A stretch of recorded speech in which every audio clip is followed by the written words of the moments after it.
Ka tangi te titi, ka tangi te kaka, ka tangi hoki a hau, ti hei mauri ora. E na mana, e na rio, e ra raka te rama, tēnā koutou, tēnā koutou katoa.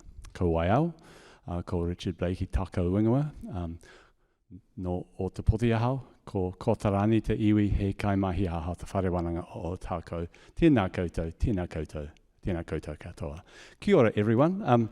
Welcome on this beautiful Dunedin evening to join in celebration with us the inaugural professorial lecture of Professor Karen Nairn from our College of Education.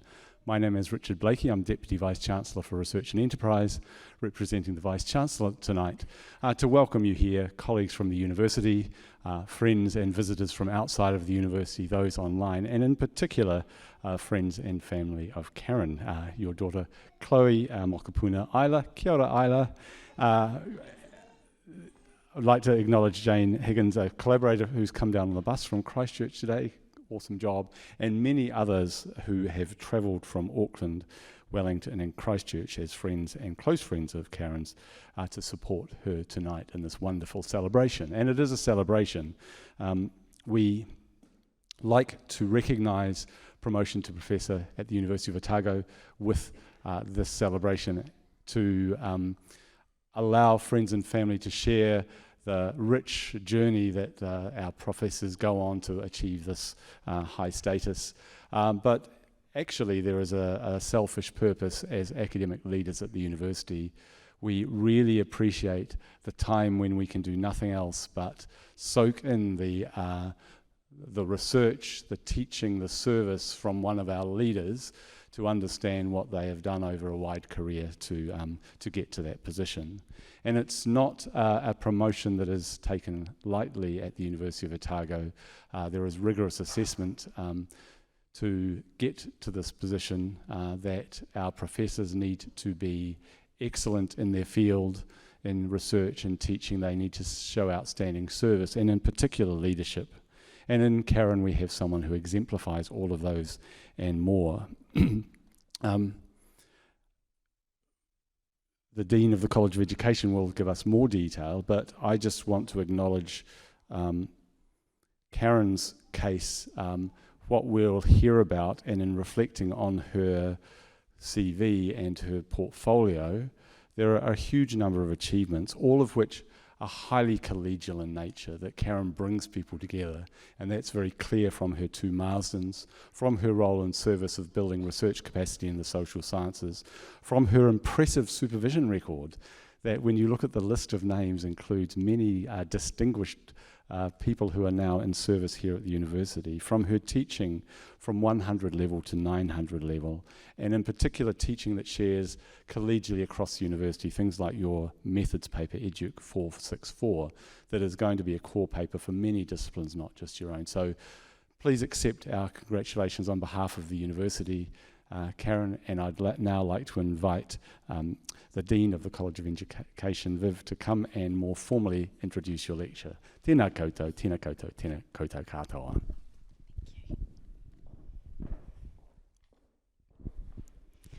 Tēnā koutou katoa. Ko te mea tuatahi, e mihi ana hau ki te mana whenua o tēnei rohe, tēnā koutou. Ko te mea tuatahi, tuarua, kia koutou, ka hoa mahi, ka whānau, o Professor Karen Nairn, tēnā koutou katoa. Nau mai tau tī mai ki tēnei hui, whakahira ai ki a ia. Ko waiau, ko auraki te mauka whakaruru hau ki a hau, ko waimakariri te awa whakaruru hau ki a hau, no kotirana e karaki me airani o hoku tipuna, engari no o tautahi a hau. Ko Vivian Anderson tohoku e koa, ko au te manutaki o te kura ākau taitoka. Kia ora tātou katoa.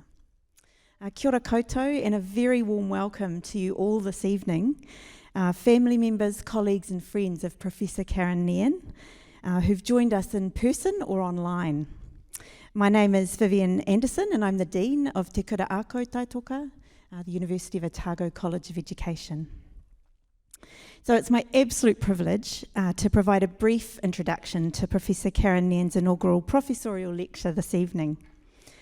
Professor Nairn's professional career began in Ōtautahi, my hood, where she graduated with a Diploma of Teaching and Bachelor of Arts in Geography from the then Christchurch College of Education and University of Canterbury. After teaching for several years in Christchurch secondary schools, Professor Nairn took up lecturing roles at Lincoln University, Christchurch College of Education, and the University of Canterbury. In 1999, Professor Nairn began work as a research fellow at Dunedin's Children's Issues Centre, becoming acting director in 2001 and 2002. And then in 2002, she took up a lecturing position at the then University of Otago Faculty of Education, moving to Dunedin College of Education in 2007, following the merger of the university and the College of Education. So Professor Nairn has been an integral part of the College of Education since then, teaching education studies papers across all levels, from first year to postgraduate. And since becoming a lecturer, she's supervised 19 doctoral students, more about that shortly, 7 Master of Arts students, and 16 students completing 400 and 500 level research dissertations. It's a pretty phenomenal testament to her capability as a mentor and her commitment to mentoring. From 2007 to 2009, following the merger of the University of Otago with the College of Education, Karen was postgraduate coordinator, providing leadership in the development of graduate and postgraduate pathways and in qualification upgrades for former Dunedin College of Education staff. In 2016, she co-led the establishment of a Young Women in Leadership program for Year 12 girls from Dunedin high schools. And this innovative program targets young women who don't fit the stereotype of an extroverted leader, and it's now in its 5th year with growing enrolments. Karen's research expertise is extensive and interdisciplinary, spanning human geography, youth studies, gender studies, and education. And throughout her research career, she has brought critical social theories to bear on topics as diverse as geography fieldwork, educational inequality, gender and sexuality, neoliberalism and school choice, schooling and politics, post-school transition, qualitative research methodologies, academic writing, youth participation, and youth activism. And that's my summary. Professor Karen Nairn has been principal investigator on 2 Marsden grants, which is a huge accomplishment, particularly for scholars in the humanities. And I believe she is the only education scholar at the University of Otago to have held a Marsden. She's currently our Associate Dean Research at the College of Education. I'd like to note that a distinctive feature of Professor Nairn's career has been her commitment to mentoring others in critical scholarship, academic research, and academic writing. And I'm one of the many people who've benefited from this work. I first met Professor Nairn in 1987 as my 5NK form teacher and geography teacher at Cashmere High School in Ōtautahi. At the time, she was someone we saw as a wee bit radical. She was the only teacher in the school who allowed us to call them by their first name, so it's pretty cool calling you Professor Nairn tonight. Bit of a switch. I met her again when, as a postdoc's wife, newcomer to Dunedin and mum of 2 small children, I nervously set foot on the University of Otago as a new postgraduate student. In 2004, Karen supervised my EDUC 480 dissertation, and from 2005 to 2008, she was the primary supervisor for my PhD. I found Professor Nairn to be a caring, committed, and incisive supervisor whose unrelenting search for conceptual and linguistic clarity and commitment to the highest standards of ethical practice provided me with much of what I needed for a career in academia. There is a wonderful synergy in the fact that, as Professor Nairn's former 5th form, Year 11, and doctoral student, I get to introduce her lecture tonight entitled Fierce Hope and Research with Young People. Professor Nairn, Karen, I owe you a huge personal and professional debt of gratitude for your teaching, mentoring, and life-affirming mahi over many years. And it's no exaggeration to say that if it wasn't for your work as an academic mentor, I would not be here introducing you as Dean. So it's a real honour to celebrate with you your wonderful work and this well-deserved promotion. Like all of us here, I look forward to hearing what you have to share with us this evening. Ho mai te pakipaki, mō Professor Karen Nairn.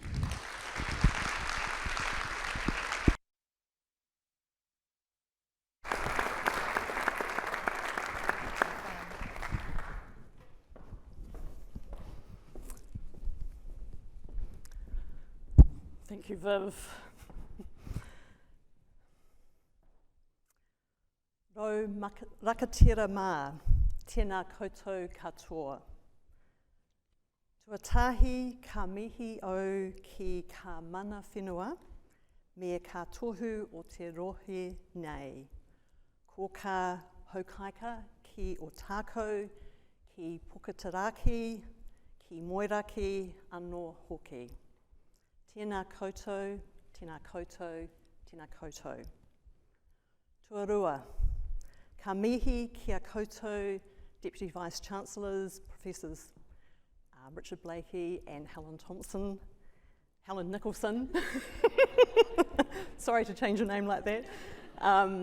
Pro Vice-Chancellor Jess Palmer and the Dean of Te Kura, Ako Taitoka.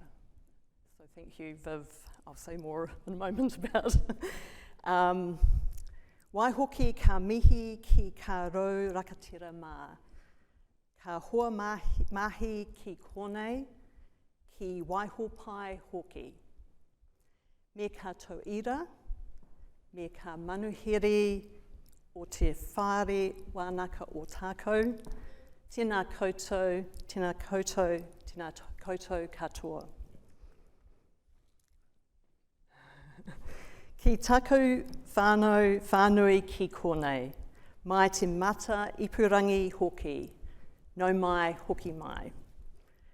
Ki ka hoa mā, e mā taki ana mā te mata ipurangi, no mai haere mai mihi atu kia koutou I tēnei pō. Nō reira, mihi mahana kia koutou katoa.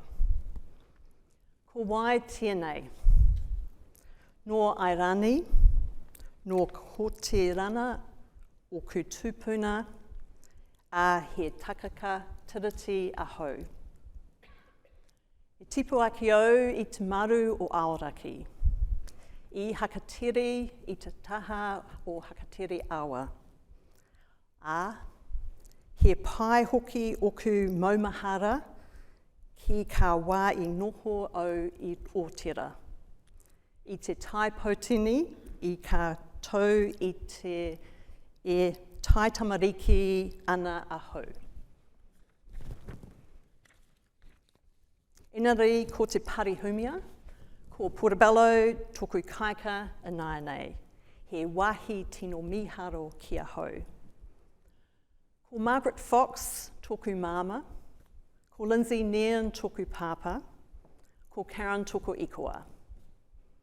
Ko Mac toku hoa tāne, ko Chloe, rawa ko Amelia a maua tamahine. Ko Isla ta maua mokopona. Nō reira, tēnā rā, koutou katoa. I grew up in Ashburton and my dad worked on the railways, so our family moved around a lot. And this included the formative years that I was referring to in my pepeha, living in Ōtera, a village nestled in the Southern Alps, where in the midst of winter, the sun reached the valley floor and the village between 10 and 2. And this is where my mother undertook her studies as a remote student to become a play centre supervisor and establish the play centre at Ōtera.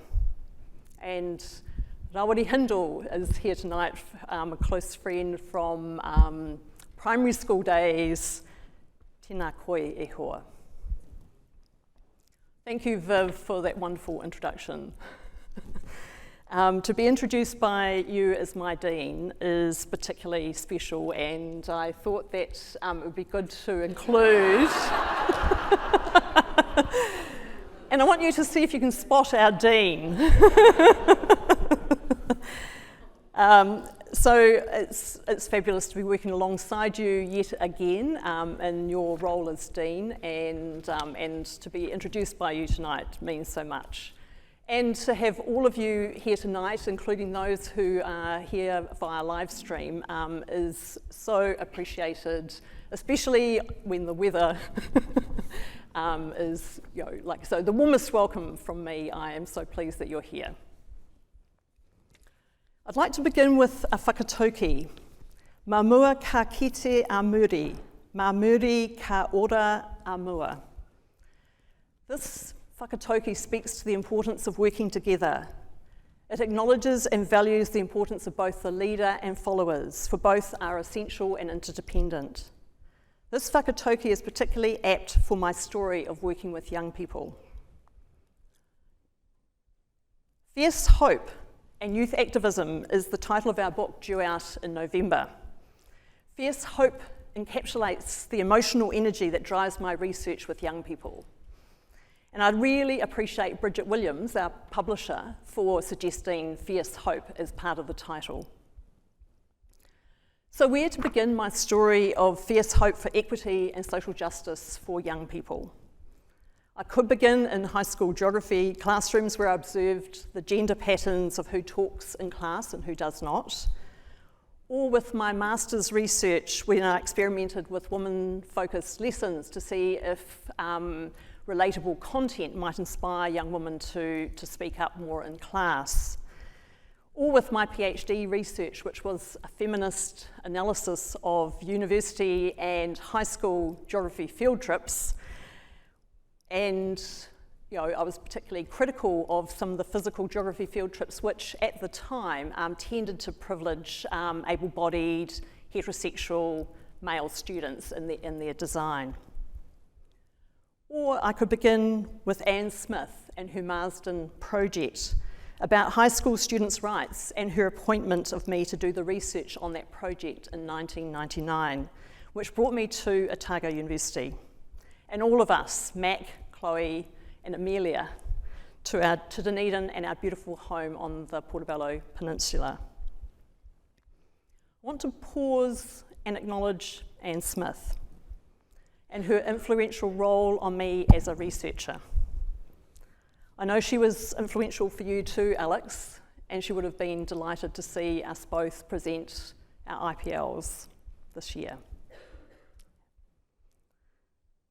Anne would have been proud, and also she was the inspiration and gave me the best training in how to do the work of a Marsden. And this IPL is the tale of my two Marsdens. I've done lots of other research, but these are the big ones. They have defined my research career. The first is about young people growing up during New Zealand's neoliberal reforms, and the second is about youth activist groups and how they're, in effect, in some ways, dealing with the consequences of those reforms. The first is about the individualising impetus of neoliberalism, and the second is about young people, how young people have joined activist groups to collectively challenge the injustices. I know this is simplifying the story, so let me unpack each of these research programs in more depth. So the first book, Children of Rogernomics, joined forces with Jane Higgins, who's here tonight. And I'm delighted you're here from Christchurch.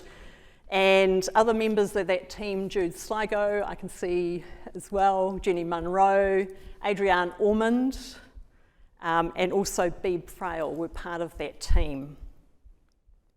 The neoliberal reforms that the fourth Labour government introduced in 1984 were wide-reaching, and I know that I don't need to go into all the gory detail. The education reforms were particularly drastic. A supermarket businessman, Brian Pico, led Tomorrow's Schools and the reconceptualisation of education as a marketable rather than a public good, which urged us to consider consumers rather than learners. The Marsden was about the generation of young people whose entire schooling was defined by these neoliberal reforms, bookended by economic crises of 1984 and the global financial crisis of 2008. And the 2 decades between these crises were characterised by precarious economic conditions for young people. I mean, it was for everyone, but particularly for young people seeking employment after their compulsory education, and by social change. So between 2003 and 2007, we followed 93 young people in what they thought would be the last year of high school. Wanted to find out how much the neoliberal discourses of choice, competition, and user pays had permeated the way young people talked about school, their post-school lives, and their lives in general.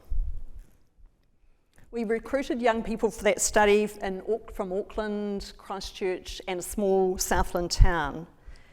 And a greater proportion were in their last year of high school, but we also were really interested in those who might be finishing school earlier, and recruited also from alternative education program. Some of our participants were peer researchers, paid peer researchers to interview their peers, because we thought that some of our participants might be more comfortable talking to someone of a similar age.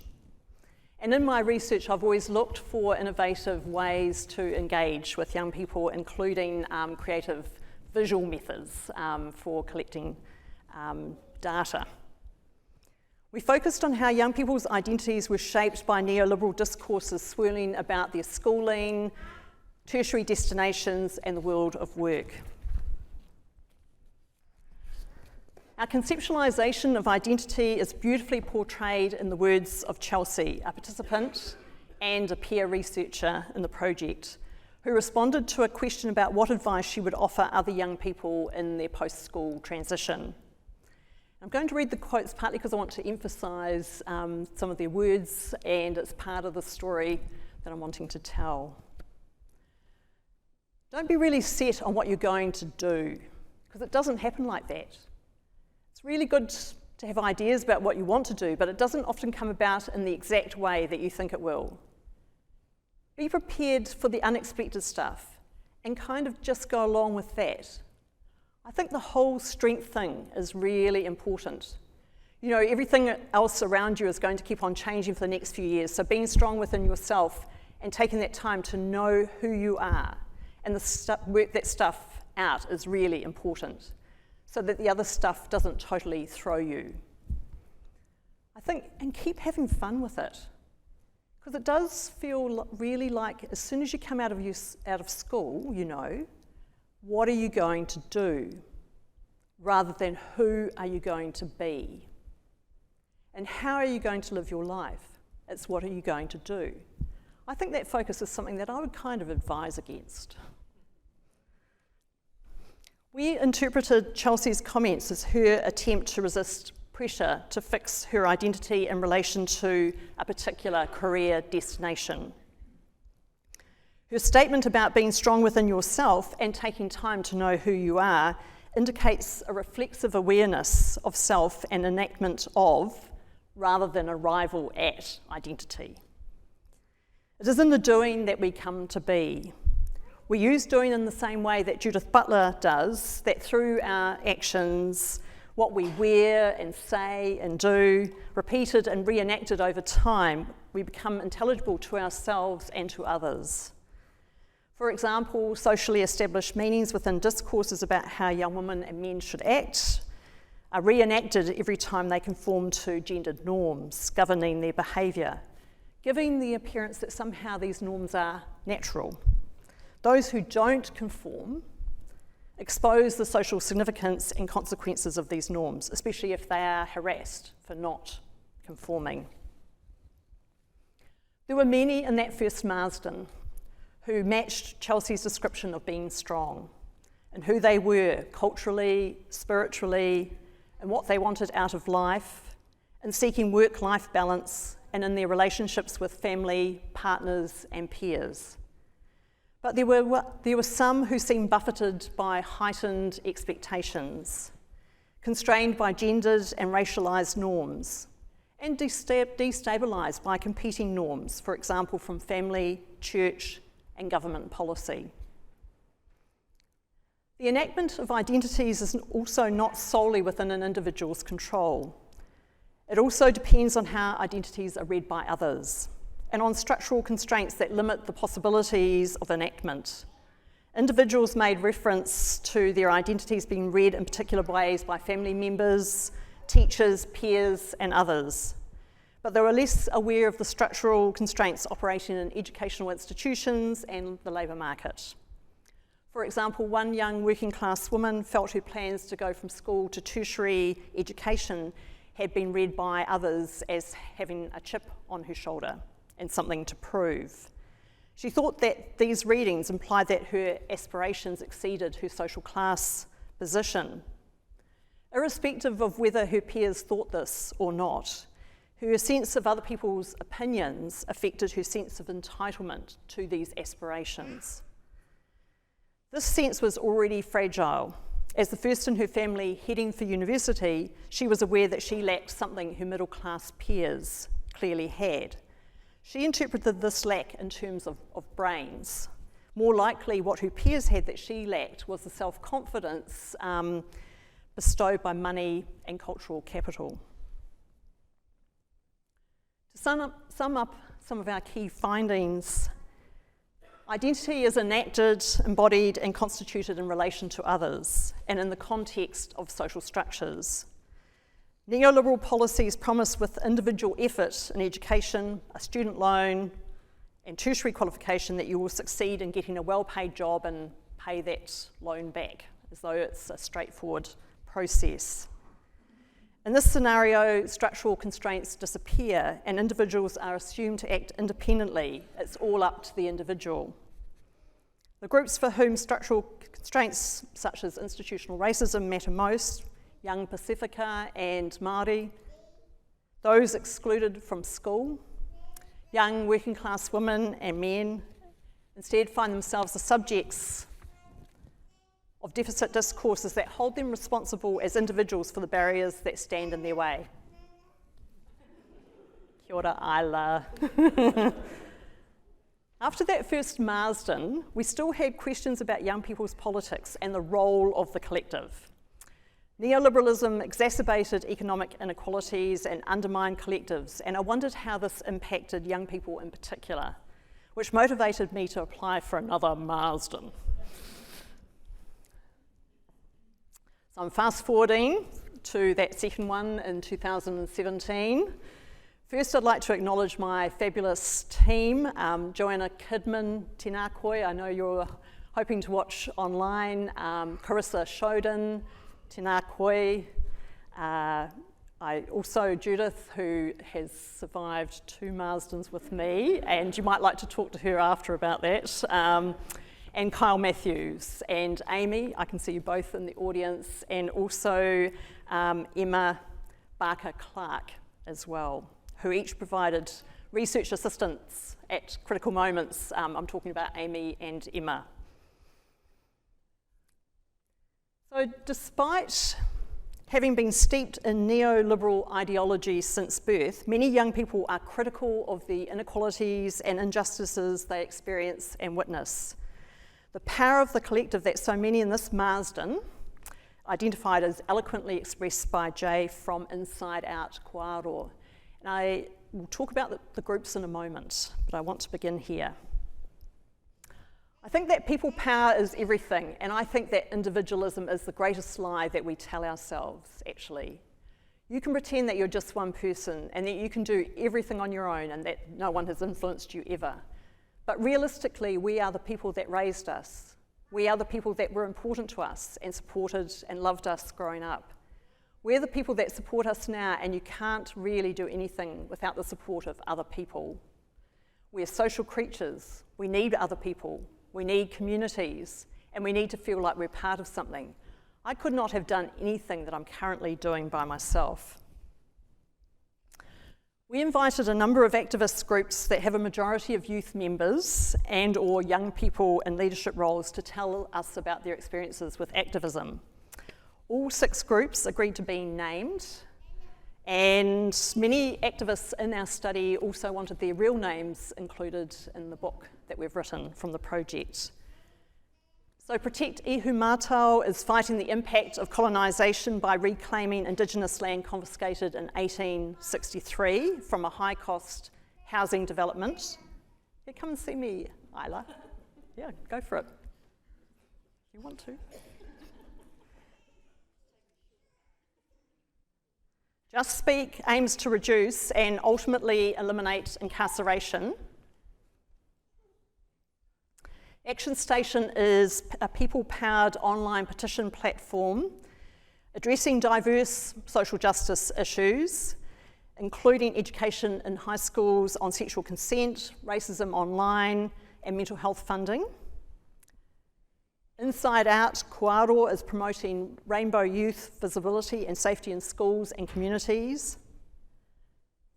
Thursdays in Black, and this was the University of Auckland campus group. It's a nationwide organisation, but we worked with the Auckland University group, is working towards a future without sexual violence. And Generation, again, we worked with Generation Zero Auckland, is working towards a zero carbon future to address the threat of climate change. These political visions are radical and socially progressive, while the tactics employed range from reformist to unorthodox. They cover a wide spectrum of intersecting causes: Indigenous rights, climate justice, feminist and queer rights, and social and economic justice. There has been a tendency to portray youth activism as inherently radical and somehow an innate feature of this life stage, rather than understanding how all activism, including youth activism, is shaped and reshaped according to the culture and political conditions of the time. Between 2018 and 2021, we spent time with each group, attending hui, campaigns, actions and events, following their social media and websites, attending webinars and online events, and generally engaging in the diverse ways they communicated their vision and actions. A total of 90 participants took part in interviews about their activist journeys, usually a year apart, about what inspired them to join the group and what kept them involved or not. So we also kept in touch with those who had left their groups. We also invited all the groups to construct what we called a living manifesto of their group's vision, and I'll show you two of these in due course. We joked as a team that anyone younger than us came under the umbrella of youth. The majority of the activists were aged between 18 and 35 at the time of their first interview, and we stretched youth to be inclusive of those who were willing to engage in the research. We consider this appropriate because youth is relative to other age groups and can be understood differently depending on culture and context. For example, in Te Ao Māori, age is not so focused on how many years someone has lived, but more on what they've done during those years. And we're drawing on Keri Opai's work here. Conversely, Pākehā perspectives on age often focus more on chronological age, but even here the meaning of any number varies by context such as class and power relations. So youth is a slippery topic. Having said all this, this Marsden was a deliberate attempt to privilege younger rather than older perspectives on what political and social change is most important. The political agency of youth has either been celebrated as new and empowering or denigrated as a threat to social cohesion, depending on the era and the commentators' political views. And I'm drawing on Sukaraya and Tannock's work here. There is also a danger that describing a political movement as youth-led reduces it to merely an age or generation-related issue. Conversely, claims of the revolutionary power and impact of youth can obscure how it is people in established positions of power who are ultimately the ones to decide what political change will be implemented. Despite these risks, we believe it is important to showcase the perspectives of these 6 youth-led activist groups, which are addressing a wide array of structural injustices. These young people want to make the world a better place for everyone. They've often received praise and support for representing young people's perspectives and for their roles as leaders, as well as some pushback for not knowing their place. Kiani, one of the leaders of Protect Ihu Mātao, provided this summary of all the powerful forces shaping her activism. My generation has seen Parihaka and Bastion Point, and has seen women's movements, and has seen Donald Trump get elected, and what does that mean for the world? And has seen Christchurch terrorism. You know, all of these things, we've seen them. Plus we have a Western education.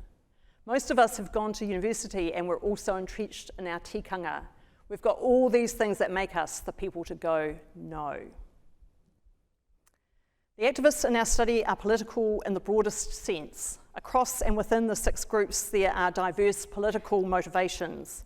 For many, traditional forms of political engagement are no longer considered effective, nor capable of real change and revisioning. So Brooke provides a particularly telling example of this as she argues for an intersectional approach to activism. My biggest fear is that now that Jacinda's in power, people tend to think that's the furthest left you can go. Women in power maybe affirms a false sense of progress. But Labour is pushing the neoliberal agenda, and what that looks like in terms of an economy and how that affects vulnerable groups who are always just fucked over by that kind of thing, like people of colour, poor people, that remains unchanged. When we proposed the research, we were particularly interested in the role of hope in the desire to make the world a better place. Hope encompasses a constellation of emotions, including anger, compassion, and joy, that help activists keep going in the face of overwhelming odds, bringing people together in pursuit of their group's political goals. The fight to save Ihu Mātao from a high-cost housing development began in 2015. In 2016, a small group occupied the farmhouse on the disputed land and created Kaitiaki Village to educate the wider public. The eviction of the small number of occupiers at Kaitiaki Village by a large number of police on 23rd of July 2019 galvanised the large-scale mobilisation at Ihu Mātao, and the mana motahaki asserted by whānau there generated powerful emotions that energised the movement. When we interviewed people about their memories of that day, the emotional roller coaster was evident in tears and the weight of the words used.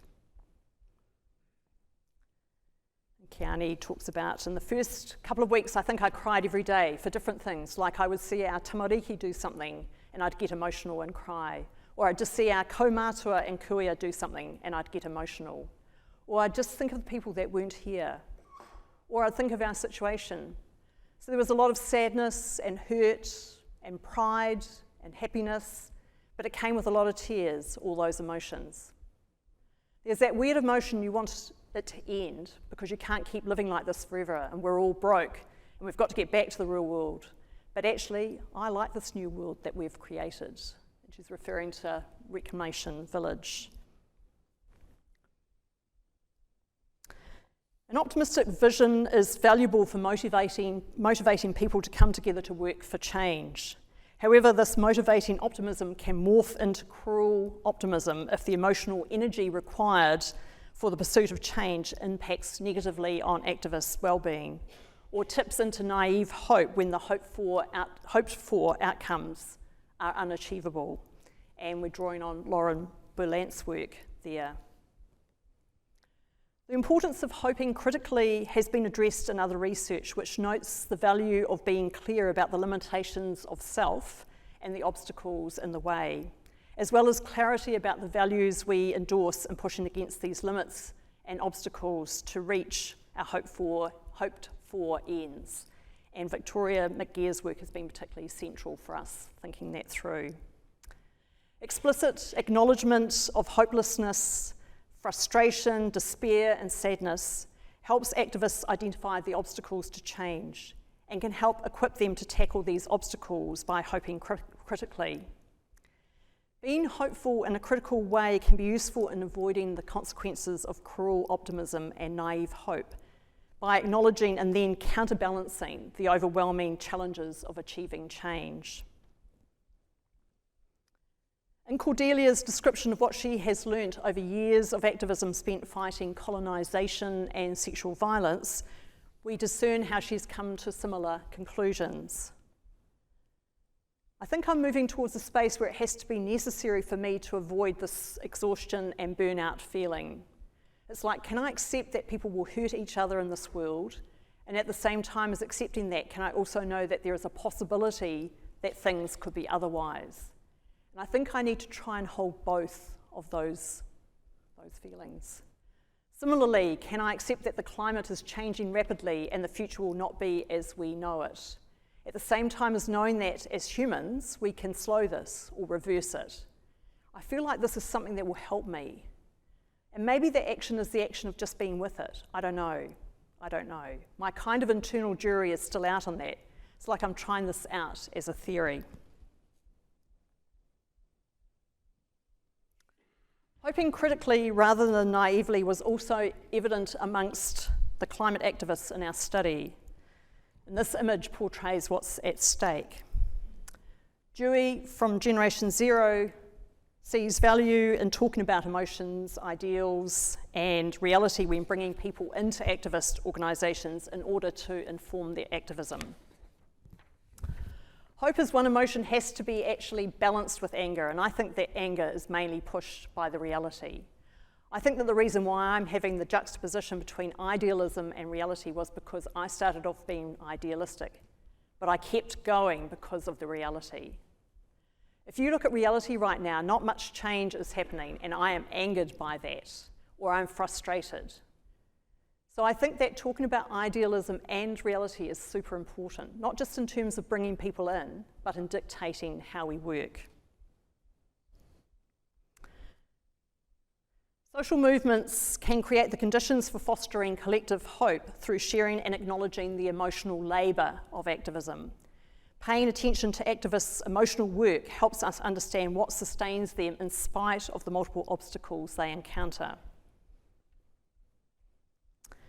Maybe it's a bit of hope and a bit of anger and a bit of sadness, all in this one weird emotion of wanting the world to be a better place. While anger at injustice initially mobilised many of the activists in our study, some question whether in the long run anger sustains or is more likely to impair their judgment and lead to burnout. The emotional work of supporting others in the face of overwhelming intractable issues such as colonisation, climate change and sexual violence, and the frustration of 2 steps forward, 1 step back sense of progress is as important as sharing the practical tasks of activism. We argue that hoping critically is useful for understanding what practices sustain groups in the difficult work of social change. Hoping critically offers one path for recognising the sheer scale of that emotional work. At times, hoping critically seems to offer an antidote to cruel optimism, to pursuing change at all costs, by alerting activists to their limits and thereby helping them to avoid burnout. For example, activists felt guilty for not doing more, for not having pursued more signatures on a petition, for missing meetings, for taking a break, but were also conscious of needing to avoid burnout.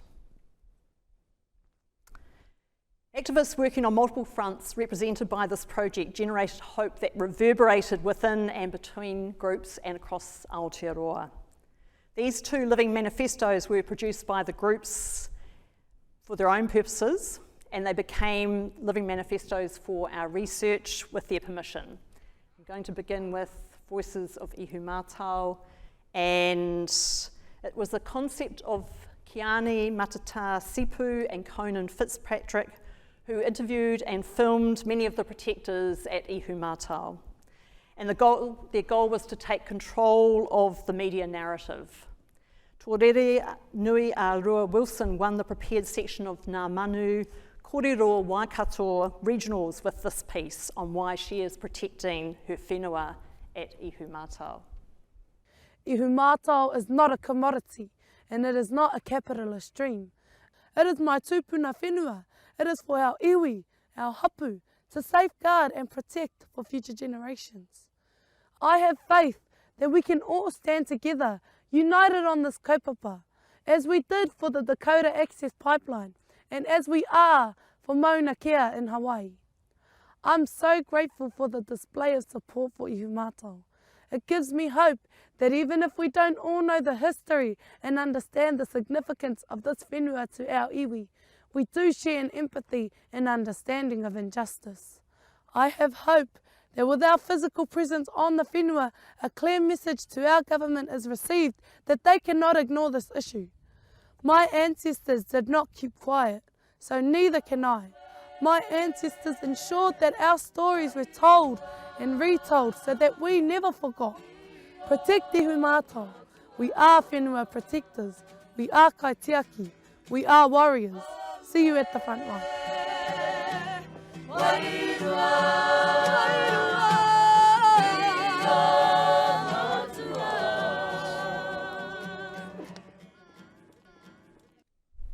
And the next one that I want to show you is a collaboration between Just Speak and Action Station, who created an imagined hopeful message from 2040. And it's an animated video for YouTube, and I really like how Madeline described it, one of the people involved from Action Station. The most important part was to get that balance of helping people to feel hopeful about the future, but not coming across as naive. Together we created an audacious plan to meet the challenges of our time, and then we made it happen. Some people ran for parliament, while others rallied social movements to build people power for real change. And some of us got to work scaling up solutions that already exist in our communities, papakainga, community health hubs, and so much more. Over the next 10 years, we prioritised the things that matter for healthy people and a happy planet. And a big win for equality, we finally started paying care and support workers a living wage. We increased housing and income support so that everyone had a roof over their head, food on the table, and time to spend with their loved ones. Our financial stress reduced, and our mental health improved, so fewer people were swept into the justice system. And yes, we transformed the justice system too. We shifted our focus away from punishment and towards prevention, restoration, and repair. With fewer people locked away in prison, we had more resources to build our zero-carbon economy. In the 2030s, when we were struck with record-breaking droughts and floods, we were so grateful to have started acting when we did. We became a society that gave everyone what they needed while caring for each other and for the planet. We were in a better position than ever to navigate new crises without leaving anyone behind. Which brings us to today. Waitangi Day 2040. The day we got the news that Aotearoa would finally be a country without prisons, 200 years since the tiriti was signed. Sometimes it's hard to believe how far we've come. But then I just think about how hard we worked and how compassionate and patient we were along the way. And straight up, it's not hard to believe at all.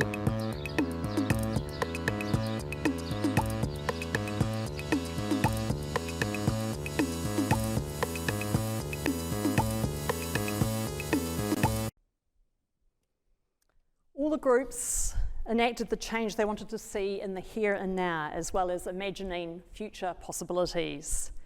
We finished the book with Tonga Porutu's questions because they are relevant to all of us. I went to the Climate Action March, and it's just that critical mass. It's like all these things are happening, because even if you're living in your capitalist dream world, there's an eeriness to the feeling. We're all feeling it. And so I guess I'm adding my personal sentiments to the collective feeling. It's that constant questioning of what are we doing? Where are we going? All 6 groups were working against what many would have viewed as insurmountable odds.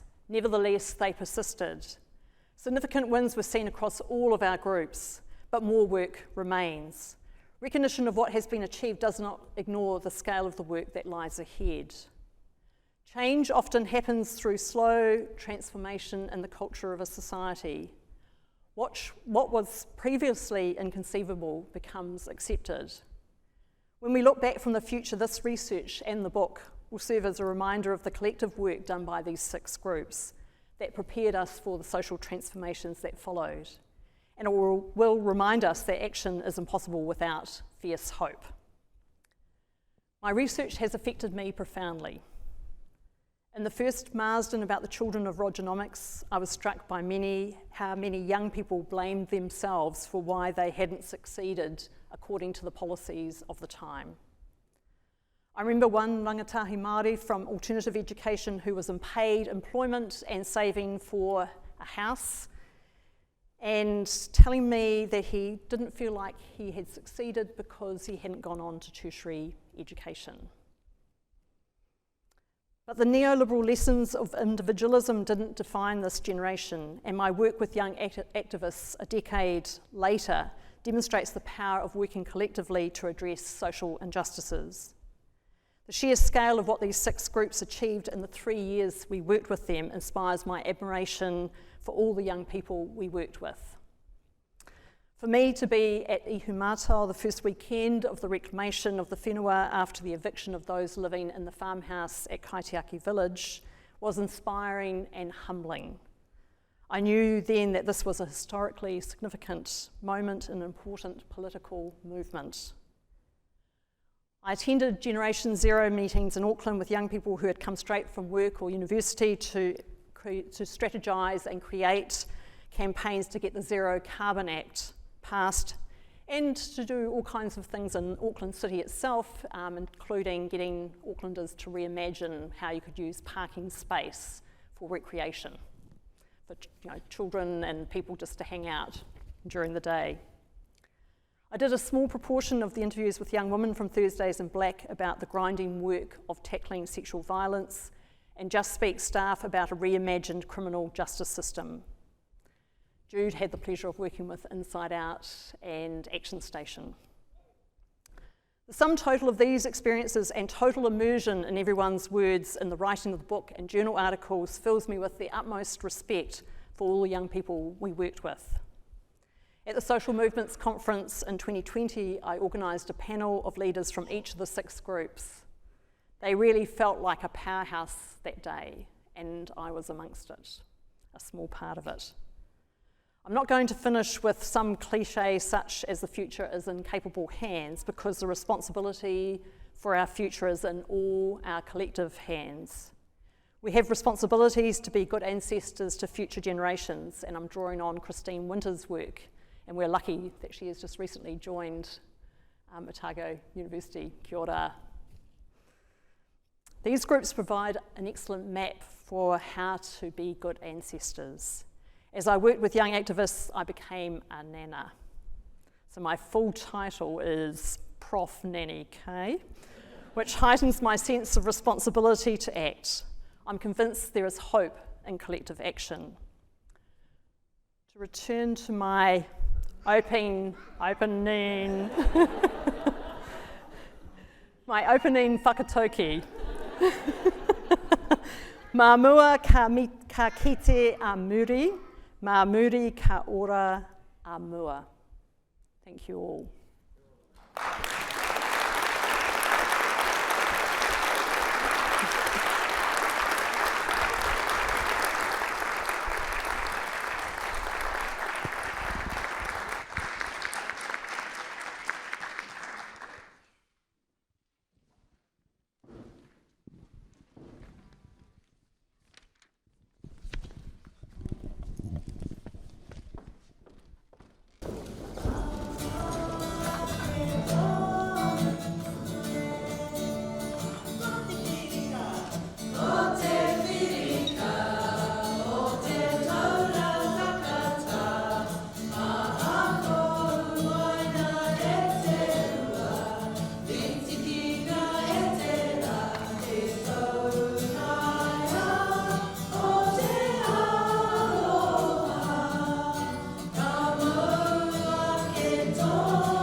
ora, ko te manakura o Te Kete Aranui tēnei ahau, ko Jessica Palmer, tōku ingoa.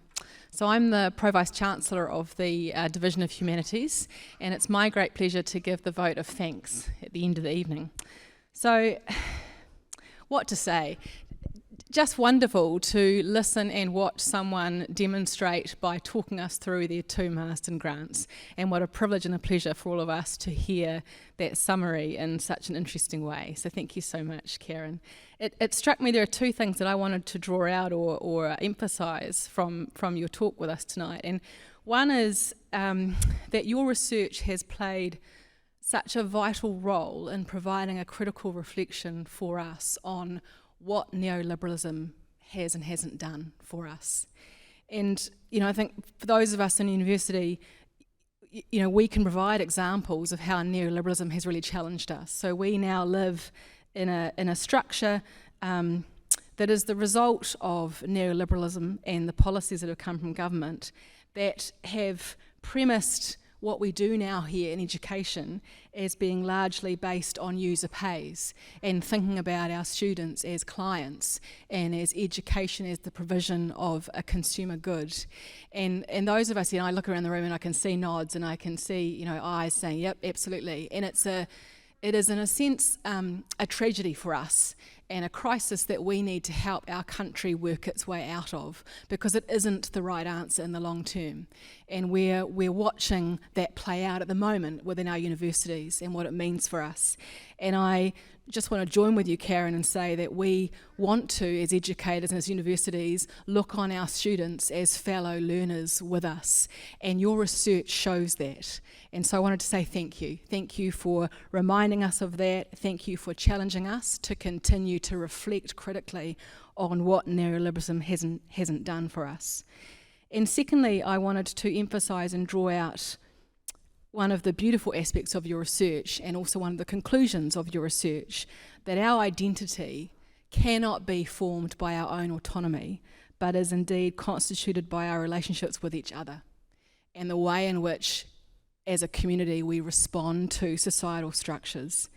And so in presenting your research to us, you demonstrated that very value by the importance of listening to others. And so it was lovely that so much of your research tonight was in actual fact the quotation of people that you had studied, and to hear the voices of youth and of activists teaching us. And I thought you just embodied and lived out for us exactly the point you were making, that we have got to stop thinking of ourselves as individuals and start listening to our community as a whole. And then, lovely to think about your thank yous at the beginning and the people that you acknowledged at the beginning, that you made that point of being mentored by the wonderful Anne Smith, of being a collaborator with Jane Higgins, Judith Sligo, Joanna Kidman, lots of others, but I just chose the J's. Jessica. And also, that you've played an incredibly important role in mentoring others. And so mentoring your own research assistants, and then Viv's wonderful story of being mentored and taught by you. So again, living out for us the point you were trying to make, that it is in our community that we find identity. And so thank you that your research has done exactly that, and bravo for doing that, Karen. So Professor Nairn, thank you. Thank you for your fierce hope for equity and social justice for young people, and for what that means for the rest of us. Thank you that you've chosen to be here at Otago, and that we get to be the beneficiaries of some of that research. Ngā mihi nui mō tā mahi, me mō tā whai kōrero tēnei pō. Me whakamihi ki a koe, ahorangi, Karen Nairn, tēnā koe. I have the great pleasure of presenting to you, in a minute, watch this appear, ta-da, a small gift that's an acknowledgement and a sign of our great appreciation for the work you've done over the years, and for this wonderful achievement that you truly deserve.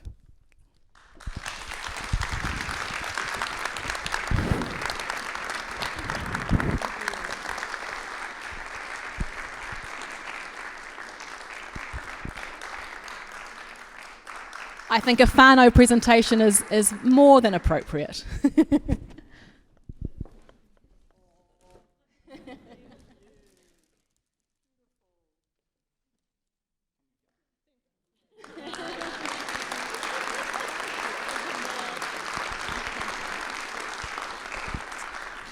And to our wonderful audience, to those of you who are here with us tonight and those of you who have joined online, thank you so much for joining with us. Thank you for your presence to mark this occasion as a really important one in the life of this university.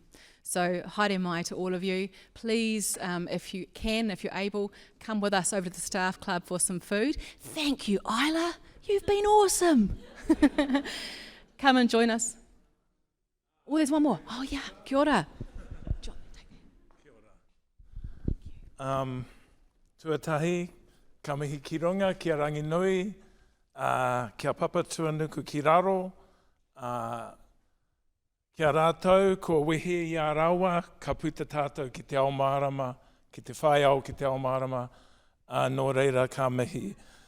Ka mihi ki a rātou kua whiturangitia, rātou ngā tupuna, kore tātou e orana e wariwari a rātou. Nō reira ka mihi, te pōnei ki te māma me te pāpa, a Margaret Rawa Collinsi. O mātua, e titiro ki a koe tēnei wā, e tangi, mene mene, e tō mahi. Nō reira, kia rātou katoa ngā tupuna, rātou i mua e era no kotimana, no airani, tautoko i a koe tēnei pō e te rangatira. Ka tū noa hau i mui a koe te whakanui i a koe. Nō reira, koe te tangata tuatai mohe ana ki a koe. E roto i te ruma nei, nō reira, ka nui te mihi mō o kōrero rawe kua puta mai te pōnei. Ka mihi au ki tō reo Māori. He huarahi pai te rā mā tātou. Nō reira, ka mihi au. Me e heki ngā roimata i mene mene i tō reo Māori i whakahuaki i tō kōrero o te pōnei. Nō reira, tēnā koe, tēnā koe, tēnā koe, tēnā tātou katoa, te pai, te pai i mua rā, tēnā koutou raurangatira mā. Kia koutou e tautoko anō i ngā mihi ki te mana whenua, o tēnei rohe, o tēnei takiwā. Nō reira, kamutu au tērā wāhanga, ka huri au ki te reo Pākehā. I just wanted to get up here tonight and acknowledge Karen. I said I would, and you know, so here I am. and being that the first, I believe I'm the first person in this room to know her. We grew up together in Otira. I knew her even before Mac. And I just want to acknowledge that there's way, way more to this picture, and I acknowledge also the wonderful accolades around Karen's education and her growth through into where she is now, her standing where she is now. Tēnā te pautama ni. She's up there in ngā rangi tūhaha. But, you know, there's more to the person. I think, I want to acknowledge Otira, where we both grew up. And I know Karen from there, not from Ashburton. And there's something about that place that I think speaks to the person that she is. You know, what a place to grow up. Everyone used to say, Otira, or Otira actually. And, you know, how could you grow up there? And she's right. The sun disappeared between, came up at 10 in the morning and disappeared at 2 in the afternoon in the middle of summer. But I don't know, there's something about our connection to that whenua that speaks to the person that she is today. So there's much more, and I think that came through in part of her kōrero as well. That sort of idea that it's not about what we know in the world, but it's about who we're being, and that has developed through our parents and through our grandparents and our parents' parents, but also from where we grew up and the connections that we made to that place. You know, and that sort of manifested as well in us being friends and these wonderful people here. We all cycled. That's what we did. We cycled around the country in our youth. And Karen and Mac are still going today. Still out there biking. But, you know, there's something about that, again, around that connection to the environment that we live in that comes through in your presentation, Karen, beautifully. You know, it's not just about Well, it is about all, social change and so on and so forth, but it's about the connections that we make, and this speaks to that person in terms of her research and the connection she's made to all the people that she's been involved in. Enough. The end. I do want to finish with a waiata because I think I sing better than I speak. You might not agree, but I kind of thought, what's a waiata for this occasion? And this is it here. It's from Maisie Ricker. She sings better than me, but anyway. And this is the translation, okay? The crest of my wave broken by the southerly winds of no bounds, crashing on the sacred sands of the future. Consumed by the struggle to live, I was blinded and did not see your Mother Earth warning signs. Therefore, provide sustenance to the world, revitalize to a full enduring health, the life essence that wells up from the heart of the land to rejuvenate the heaven and the earth. Takutua tia, ka whati te ahiu, papaki tu ana ngā tai ki te one tapu, o mutung nā mata. I hea au I te uranga mai, o te ahi papakura, ho mai te wai ora, hau manu hau ora, kia mana wa titi, ho mai te wai ora, hau manu hau ora, kia mana wa titi. He mana pou, he mana taua, he mana wa whenua, he oranga nuku, he oranga rangi e. Ma te hau tawaho e pupuhi mai nei, he ho mai aroha, ho mai te wai ora. Hau manu hau ora, kia mana wa titi. Ho mai te wai ora, hau manu hau ora, kia mana wa titi. Terrible. Kia ora.